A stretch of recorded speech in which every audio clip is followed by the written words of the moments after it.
You know what's crazy to me? We often hear that theists carry a burden of proof, but we rarely acknowledge that atheists carry one too. The reason for this is because both the theist and the atheist make claims about the state of reality. The theist affirms the proposition that God exists, and the atheist affirms the negation of the proposition that God exists.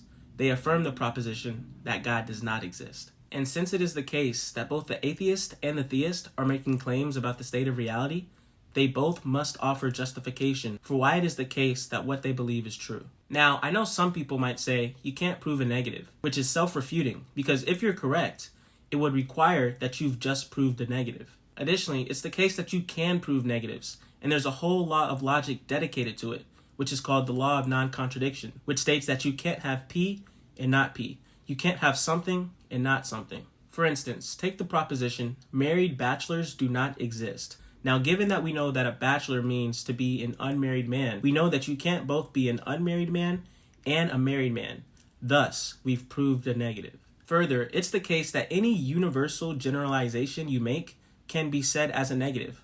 For example, take the proposition, all humans are mammals. This can also be said as, no humans are non-mammals. And these statements both mean the exact same thing. So, with all these things considered, I think we can rest assured and conclude that atheists have a burden of proof just like theists.